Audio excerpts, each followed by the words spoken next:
All right, everybody. This is your professor, Dr. Chase K. Austin, and welcome to week number 13. That is right, week number 13 of 7314, which is your reference class. We are almost at the end. Holla, holla, holla. I hope that you all have enjoyed the class, learned a lot of things. I definitely hope that you all will keep that textbook because it really is a good textbook. I think that it'll be worthwhile for you to keep it even past your passing of the class, as I hope that everyone will pass. Quite frankly, not everybody is at a passing grade right now, but that's okay. We still have some time to get there. But even after you are done with this class, I hope you do keep that textbook because we are going to, it's going to come in very handy as you do reference work throughout the rest of your career, or, well, it'll be out of date at some point, so what am I saying? But still, it will be helpful for the next few years. Please hold on to that textbook. It's a great textbook. Today, let's do a few course updates, and then we will just look very quickly at some nursing stuff. Some nursing databases or databases relevant to nursing. The first thing that I want to do relevant to nursing, the first thing that I want to do though when it comes to actually recording this video is I do want to go ahead and do a few course updates. So let's go ahead and jump into that. Let's actually get to where we need to be, which is Canvas. Here we go. Okay, so with assignments, again, we are wrapping right on up, folks. You have due this. Okay, you have due this weekend, that LibGuide. It is due on Sunday night at 11:59 p.m. Central Time. So please make sure you are doing that, plugging away at that. I will be checking my email throughout the weekend. So I will be able to answer some last minute questions. However, I am hoping that you all aren't last minute Larrys and last minute Lindas who have waited for the last minute. But I know how life is. So some of you had no choice probably but to wait to the last minute. And for those of you who find yourself in that boat, please, please, please just go ahead and email me this weekend. I'll get back to you as soon as possible, and I expect to see some great LibGuides Monday morning. So, yes, don't forget that assignment is due. Also, do not forget that that semester-long assignment is due on May 9th, which is also coming right the heck up. May 9th will be 2 weeks from Sunday, and once you turn in that assignment, you'll be completely done with the class, as long as you pass it. Please pass the class. And I hope you enjoyed the class. I hope you got some things out of it. But that is where we are. So, yes, if you have any questions, you can give me a call any place, anytime, anytown. AustinJ@Missouri.edu. AustinJ@Missouri.edu. And that is that. I've gotten a few LibGuide questions this week, but not a whole lot. So I think that's a sign that most of you are doing well, and I am glad to see that. So let's get into some nursing stuff very quickly. Okay, so I'm actually going to do one thing dramatically different tonight as far as usually I just go through the databases and just kind of play around with them and show you all me playing around with them. But today, what I'm going to do instead is I'm going to show two of the databases myself, but the third database, PubMed, I am actually going to tell you what the helpful video is for learning PubMed on YouTube, and I'm going to let you all, if you wish to, follow up on that on your own, because the reason for that is that PubMed in particular has so many uses, because the way my videos have been working this semester and the way that I do them for this course is that I usually just tell you, in my experience, in my professional practice, what is commonly done with the databases, and at least in my experience, and I've got quite a bit of reference experience at many different types of institutions. And so usually what I do, yes, is I just go through and I just say, hey, you know, this is what this database is often used for. These are types of common searches that students have had or that people have had if I'm talking about the public library, and so forth and so on. But when it comes to PubMed, things are a little different. With PubMed, there are so many uses of it, and it's such a involved database that rather than me go through it and show you stuff about it. Because there wasn't one use for it. That's the thing, or I shouldn't even say one use, but there wasn't common usage for PubMed. Like I could get PubMed for anything in the academic library or in the public library. For like on any given day, anyone could be using PubMed for any particular reason.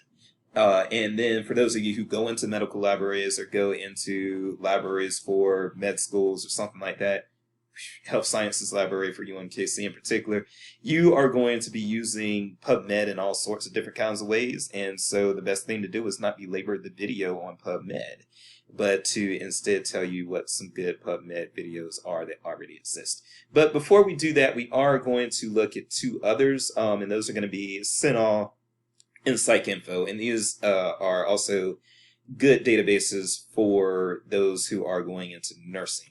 So, and health sources also, but I don't know if I'll go into health source or not.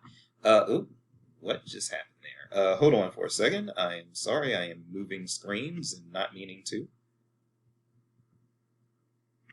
Okay. All right. I think I got my screen back where I want it. And what I'm going to do now is I am going to go back up here. Databases by subject. I'm going to go to nursing. And nursing is big, folks. The reason why it's good to know your nursing databases if you go into academic libraries in particular is because nursing is the bread and butter. Well, I shouldn't say the bread and butter, but nursing is still a huge, huge program for especially a lot of community colleges. 4-year colleges as well, but community colleges, a lot of times they are, and for-profit colleges as well, they are building a lot of their student base on nursing students. And a lot of times even, I've heard time and time again that a lot of places actually prefer the students who, the nursing students who come from community colleges over the 4-year college nursing students because, and I don't know if this is true or backed by any research, but they do say that the community colleges seem to burden the students with less theory and make them just more on the job ready than some of the 4-year universities where nursing is the major. Again, I don't know if that's backed by any literature. That's just anecdotal stuff that I've heard from various employers and also from nursing students over the years. And when I worked at the community college, nursing was huge, and that is what was probably what was keeping the lights on at that community college was those nursing students and their tuition dollars. So you do want to familiarize yourself with the nursing with the different nursing databases. Actually, I see that health source is not listed here. So, okay, but we have PubMed, and again, I'm just going to direct you to videos with PubMed. Then we've got CINAHL, PsycInfo. We've also got Scopus and Medline. Medline has some form of entanglement with PubMed. I don't even really understand what it is.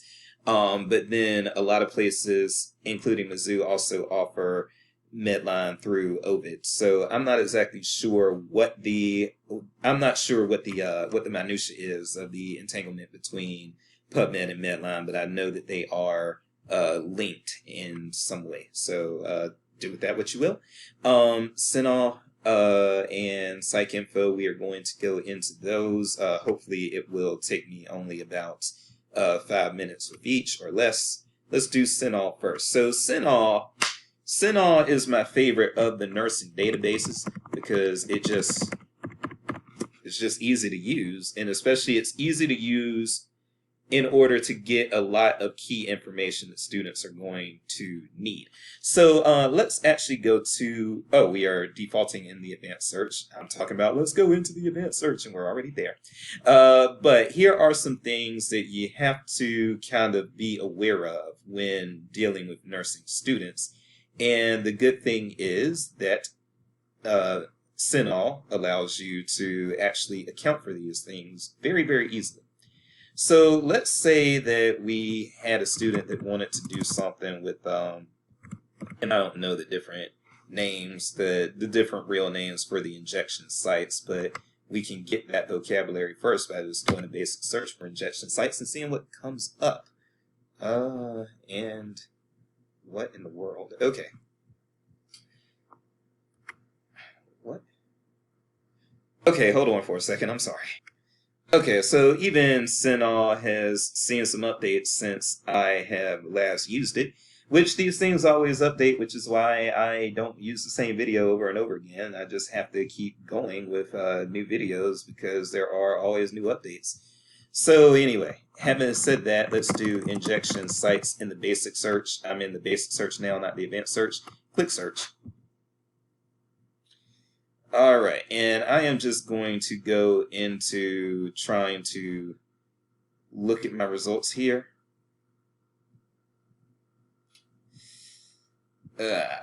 Okay, and I think I know what I want to do with this now. So I'm going to pause for a second.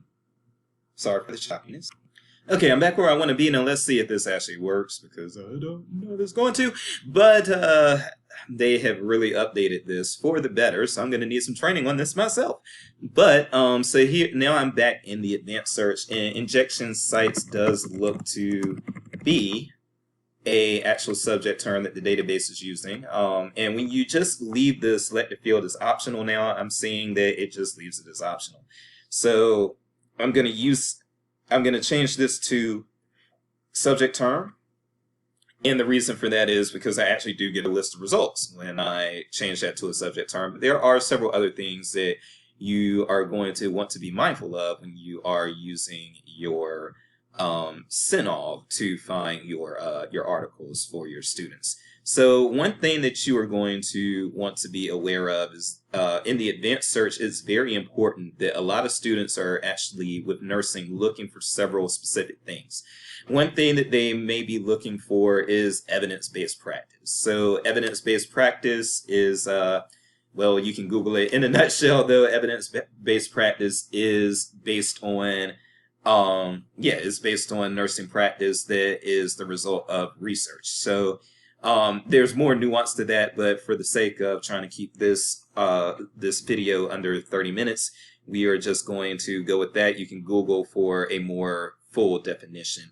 Also, you are going to have a lot of students, again, we're going to go through this, you're going to have a lot of students who are looking specifically for and I think male and female are actually biological sex and not gender identities, but we'll go with this. I think that so you will have people who are looking specifically for things related to the female biological sex or the male biological sex, or they are looking specifically for inpatient, or they are looking for, again, you have your age groups here, various age groups. A lot of people have to exclude children or have to exclude adults when they are looking for specific types of articles. And then also, yes, you may have some special interest stuff. Critical care actually comes up a lot for special interests. You do see the evidence-based practice there again, but these will also help guide you to specific student needs. And trust me, in my experience, nursing questions can have very specific student needs. Also, while this may sound elitist, and so to anybody who's not from the United States, Canada, or Europe, I apologize for this in advance because this really is kind of elitist, but this is how research kind of works here in the West. So I've also seen that a lot of instructors will limit their students to only getting research either from Europe or from the USA and Canada, and they do not trust so you see Canada, continental Europe, that sort of thing, but they will not trust research from Africa, Asia, or South America.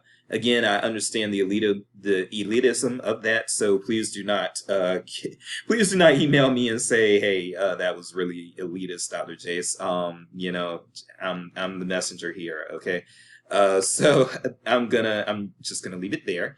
And you will actually see a lot of things written in other languages in CINAHL, so there are going to be times when you might just want to mark English. But anyway, so what we've got injection sites. We've made that our subject term, and again, I hope this works. I'm going to leave pretty much everything else as it is, but I'm going to do evidence-based practice if we're looking specifically for evidence-based practice, and I am going to go for the peer-reviewed. And yeah, I'll probably limit to the USA as well. And this will probably, let's hope that this takes me to, I'm hoping that this will give me at least some results so that you can see how the database performs, but I have not tried this search, so we'll see. Okay, and so it does in fact look like when all of those limiters are put on, I only have 13 results, so that's not a lot at all. But so you see how the database works, and then you also have these search IDs. You can actually go back out with these expanders. And again, these were not present the last time that I really got into CINAHL, so I'm going to have to learn how to use these myself, but I am excited for the opportunity.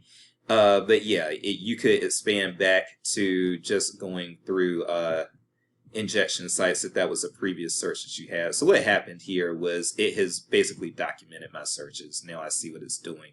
So this was the first search that I did when I first came on the database, and it requested basically a rerun for the first two searches I did. Then finally, when I did a subject limiter for just injection sites, but I didn't have all those other criteria, then I had 730 results. But when I added these limiters, so when I added so this is, okay, search 3 is just when I do the, it's just when I search for subject term injection sites, nothing else.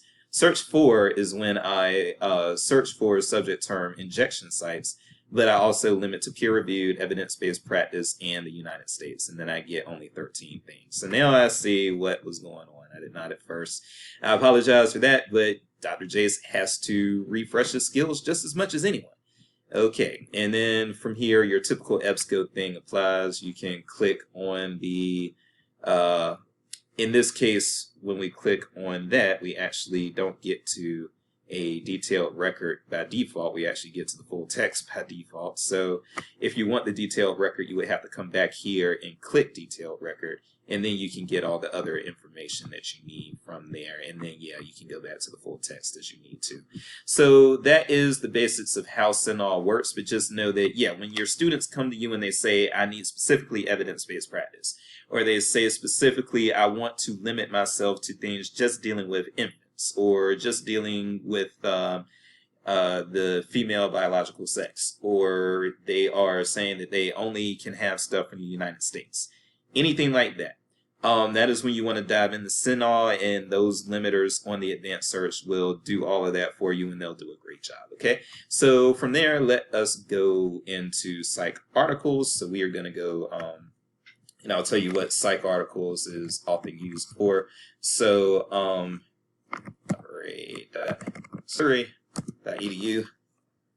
Okay, and so yeah, again, we are going to database and database by subject, and we are going to nursing. I have 667 things, and all of these things are things that can usually be linked out of the database. So like for this dissertation thesis thing, probably what I would need to do in order to get the full text of the dissertation is get this information and then go into let's probably into like dissertation abstracts or something. In fact, let's do that because that is a good thing to have in your toolkit.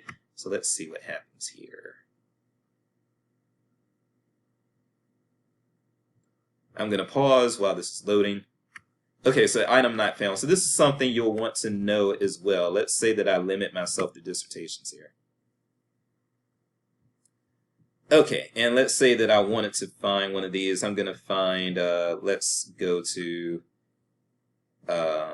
newest first.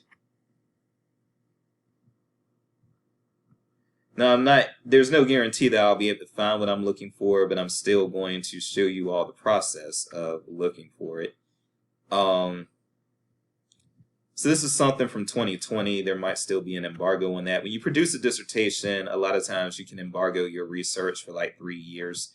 So let's scroll down to something that's slightly older. 2013 would be a good year. Okay, so you have this, and as you can see, we don't have the full text, but let's try this. I don't know if this will work, but this would be the process that you would use generally if you wanted to find a dissertation that was not in your database full text directly. So I am going to go here, databases, and then databases to D, and let's see what my dissertation. All right, one moment. Okay, so what I did was I actually switch from databases A to Z to databases by type, and then I'm going to go to dissertations and theses. And let me hope that what I'm looking for is going to be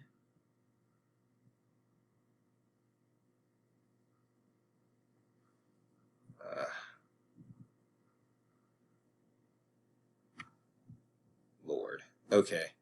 I don't like this. There is a database called Dissertation Abstracts, and we actually have that at UMKC, so it'll be weird if we don't have it at Mizzou, but anyway, let's, and what we can do though is we can try to see then with WorldCat if we have the dissertation there. So search for, I'll do author, just do author, I'm not going to do the personal name thing, and let's do Kurth. And let's see if title. Let's hope this shows up. There's no guarantee, but I am at least showing you the process. So title, put that in there, put this in. Let's see what happens. Okay. Let me try, you won't have access to this, but I am going to see if I can do a little better with this from, I apologize for how clunky this is looking so far, you all.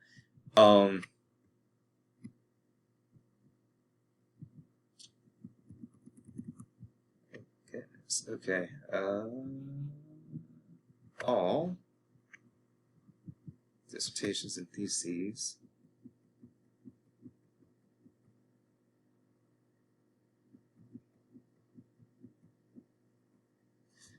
Okay, this may be our best bet, and maybe I was just looking for the wrong term. Okay, so now I'm in the ProQuest database for dissertations and theses, and I am going to try this again. Okay, so author, Earth, and for those of you who are kind of upset that this is so choppy, please know that actually, please know that the truth of the matter is searches, again, are often not linear. So put this in, and let's hope we get, damn. Okay.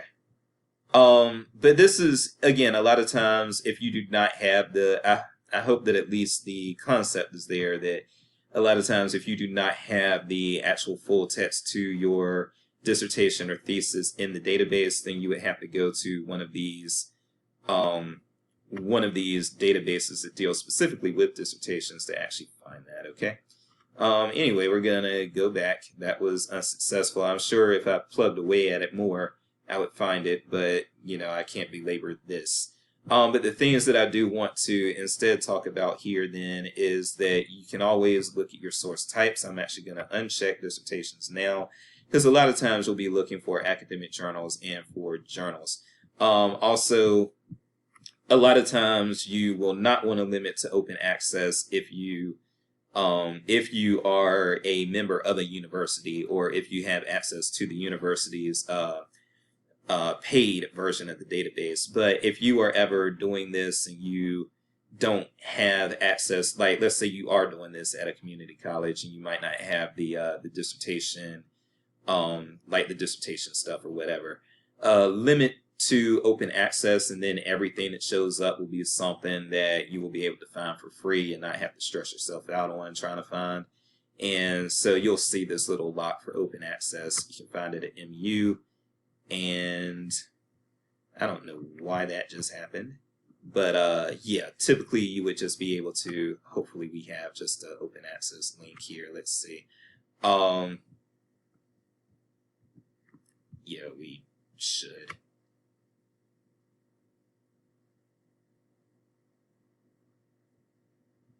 Okay, and because this is open access, it'll just take us to our full open access. So there you go.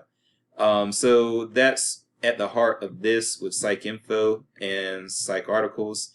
And so when people need things for the more counseling side or therapy side, or the more mental as opposed to physical side, psych info, psych articles is where you're going to want to go. And again, you are going to want to be attuned when you are looking at your advanced search to, you know, all of these are different little limitations that you are going to want to be aware of. So again, a lot of times you're going to be wanting to deal with English only.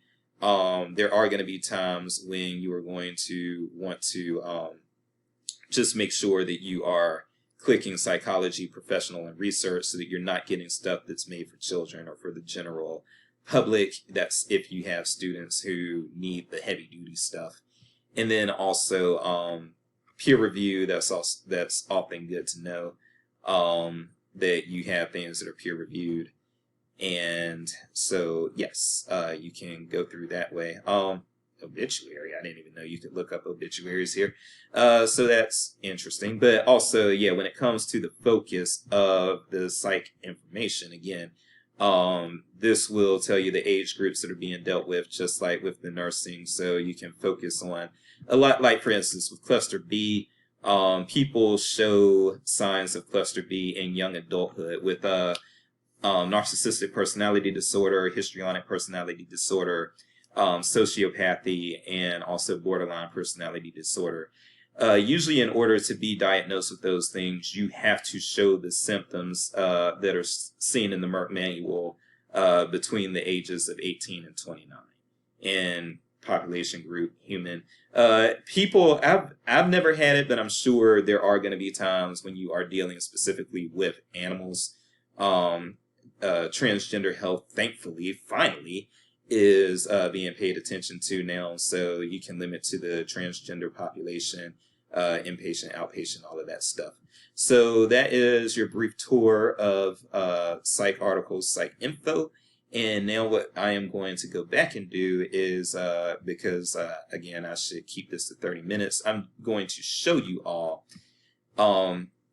These are the videos that you want to look for as far as learning how to do PubMed, because they're recent. So these things that are from the Welch Medical Library at Johns Hopkins, there are two of them here, Building a Search and the Basics of Searching. But I think there are also some related videos, but these two are the two that when I was looking, I was like, yeah, these are the ones. So if you want to really get into PubMed, I would actually skip the new PubMed online tutorial from NYU. Not that there's anything wrong with it, but I just found these ones from Johns Hopkins to be a lot more helpful. Okay, so I'm going to need to stop the video there. We are at 30 minutes. And again, I apologize for the choppiness, but let me just say, if I just did this very smooth search video, then y'all may actually internalize that you're doing something wrong if you come to search dead ends, and you're not. This is not a linear process finding information, so please always remember that. With that said, I am your professor, Dr. J's Peace and Grace, and I will see you next week. We got 2 weeks left. All right, love you guys. Take care of yourselves. Bye-bye.